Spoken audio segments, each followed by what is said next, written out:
The movie begins with a sports agent named Allie Davis. She works at Summit Worldwide Management, a company that manages a number of America's best athletes. It is responsible for building an athlete's brand and bringing them product endorsements, magazine interviews, and many other opportunities. Allie is pumped about going to work because her boss, Nick, is set to promote one of the Summit's agents to a partner, and she is confident that it's her time. Allie is very competitive by nature and always works extra hard to stay on top of her male coworkers, who she doesn't see eye to eye with. Allie's assistant, Brandon, helps her manage her tight schedule. On her way to work with Brandon, Allie meets her new hot neighbor in the elevator, who she calls Captain Fucktastic. Allie is into him, but he completely ignores her, making her wish she could find out what's going on inside his head. Allie and Brandon arrive at the male-dominated management firm. She gathers around with her coworkers in the conference room for the major announcement. Seeing the guys discuss their sex life, Allie tells them to save it for their secret poker night, which they never invite her to. Fellow agents Kevin and Eddie assure her that there's no secret poker night. Nick finally arrives at the meeting and announces that Eddie has been selected as the new senior VP. Allie, who is naturally surprised as she was the most likely to be promoted, confronts Nick in his cabin. Nick acknowledges her hard work, but says that she doesn't connect well with the men at the company, and one of them vetoed her promotion. Upset, Allie storms out and announces to everyone in the building that she will sign the rising basketball superstar, Jamal Berry, and prove to everyone that she deserves the promotion. Later, she goes to meet her father, Skip, in his boxing gym. During a boxing session, Allie takes out her work frustration. To cheer her up, Skip takes Allie out for dinner. There, Allie finds the bartender named Will attractive and decides to stay after dinner to introduce herself. One thing leads to another, and the two end up having sex in Will's apartment. Allie is extremely aggressive in bed and always likes to dominate her partner. The next morning, Allie wakes up to Will's little son, Ben, wearing her panties on his head. Embarrassed, Allie gets up to learn that she is late for work. As she scrambles to collect her belongings to head for work, Allie notices a picture of Will with his wife. Angry at Will for not telling her about his marriage and child, Allie storms out of Will's home. At work, she joins her coworkers who are trying to work out a deal with Jamal and his father, Joe Dalla, who wants a magazine cover position with basketball legend and Allie's client, Lisa Leslie. Allie tries to convince Lisa about sharing the cover with Jamal, but Lisa flatly refuses to share the spotlight with a newbie. Failing to secure a magazine cover for his son throws Joe's intentions to work with Allie out the door. That evening, Allie joins her best friend Mary's bachelorette party with her other friends Olivia and Sierra. Olivia reveals that she has hired a psychic named Sister to read their fortunes for fun. Allie is still upset about her promotion, so the girls encourage her to go first. Allie doesn't believe in psychics, but when the sister correctly determines her work frustrations and a potentially budding relationship with Will after reading her cards, she becomes a believer. Sister then gives her a foul-smelling tea to drink to help her with her troubles. Afterwards, the ladies go out to a club to dance, where Allie gets drunk and ends up accidentally knocking herself unconscious. She later wakes up in the hospital and hears her doctor talk about drinking and doing cocaine on the job. When she confronts him about it, the doctor panics and leaves. Brandon arrives and takes her to work. On the way there, she hears Brandon's snarky remarks about her and asks him to stop. Brandon is surprised as he was only saying those things in his head and not out loud. It finally dawns on both Brandon and Allie that she can hear people's inner thoughts. Allie freaks out and becomes overwhelmed when she gets to work and finds that she can only hear the thoughts of men, which are mostly lewd and dark. Fed up, she visits the psychic who gave her the tea to ask her to help her to go back to normal. However, Sister reveals that she can't do anything about it and advises her to use this to her advantage at work and get ahead of her male colleagues. At work, using her newfound power, Allie learns from Kevin about the secret poker night with Jamal's father, Joe, and some other guys at Nick's house. Determined to sign Joe, Allie shows up at Nick's home, where she meets Joe, Kevin, another coworker, Ethan, as well as Mark Cuban, Grant Hill, and Shaquille O'Neal. She easily beats the guys at poker, but when it comes down to her and Joe, Allie lets him win to be on his good side. Pleased, Joe asks Nick to bring Allie to a private meeting scheduled for tomorrow. At the meeting, Nick brings Jamal to hear SWM's pitch on how they can help Jamal build a billion-dollar empire. Kevin puts together a tacky rap video with Jamal's face photoshopped in there, which naturally fails to impress neither Joe nor Jamal.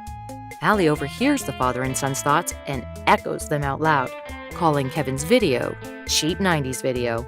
She manages to appeal to them and convinces them to continue their business negotiation.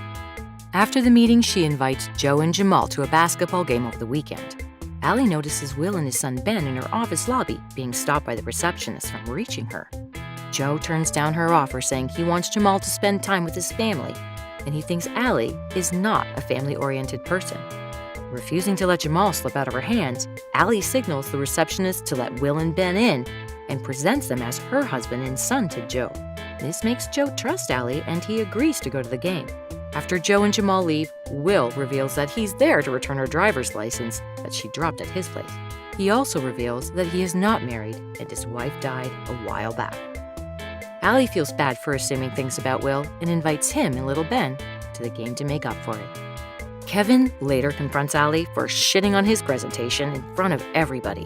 Allie retorts by saying that he deserved it because he was the one who voted her down so that Eddie could win. Kevin is flabbergasted by the accusation and denies doing any such thing. He further says that he believes in numbers, and since she always brings the numbers, he has always supported her. Kevin's inner thoughts prove that he is telling the truth, which surprises Allie. Kevin tells her that people voted her down because she never tries to be friends with anyone at the office. Allie responds that if she were a man, they would say she was driven, and Kevin thinks in his head that everyone would just say she's a dick. At the game, Allie keeps up the facade of a family-oriented woman. Ben mentions his 6th birthday is coming up and says he wants a race car cake. Allie promises to fulfill his wish, and the little boy gives her an unexpected hug, impressing Joe. After the game, Joe tells her that he is keen to sign with SWM. The next day, Brandon sets Allie and her fake husband Will to go on a double date with Mary and her fiancé James, despite her protest. Although she agrees to go, she tells him that he is starting to act like her agent. Brandon thinks to himself that he should be an agent, and Allie tells him that it takes a lot to be an agent and that he's not ready yet. At the double date, Allie overhears James thinking about cheating on his fiancée with the waitress. Disgusted, Allie whacks him in the nuts and pretends as if it was an accident. Distrustful of men, Allie takes her frustration out on Will, but she changes her mind when she hears Will's sweet thoughts about her. Afterwards, Allie goes to Will's place to have sex. This time, Will makes her ease up on the aggression, leading to an incredible experience for both of them. Just as things are starting to look good for Allie, Joe organizes a press conference where he announces that he is taking his son to China. It's revealed that Jamal's Chinese deal was orchestrated by Ethan, who has left SWM for another agency. Nick is pissed at the deal and blames Allie for the company's failure to secure Jamal. He lashes out at her, saying that he would have fired her a long time ago if it weren't for the sexist or racist accusations that would be labeled against him should he do so. Offended, Allie challenges him to fire her from his company, claiming that her clients would follow her out the door. Outside, Nick sees Will and spills the beans to him about Allie using him and his son to secure the deal with Joe. Allie tries to explain herself, but an upset Will storms out of the building. With her life spiraling out of control, Allie drinks a ton at Mary's wedding to cope. At the altar, she overhears James thinking about his affair with Mary's cousin, Gabby, while reading his wedding vows. Disgusted and fed up, a drunk Allie interrupts and starts telling everybody about her ability to hear men's thoughts. Worried, Brandon tries to stop her, saying he is doing it as a friend. But Allie rudely shuts him down, saying they are not friends and he is just her assistant. Upset, Brandon leaves. Allie then tells everyone about James and Gabby's affair. James denies having any affair, but Gabby admits and apologizes to her cousin. When Sierra accuses Allie of being jealous of her friends for being married, Allie tells everyone about Sierra's husband's affair with another man. The double expose leads to mayhem and Sierra and her sister-in-law getting into it. During the fight, the latter accidentally knocks Allie out with a vase. Allie wakes up in the hospital again and meets the same doctor. This time, Allie can't read the doctor's thoughts. Turns out, she can no longer hear people's thoughts. The doctor reveals that he is working on his alcohol and coke addiction. Allie then notices that no one has shown up for her at the hospital, and she realizes how she has destroyed all her relationships. To correct her mistake, Allie apologizes to Brandon at work.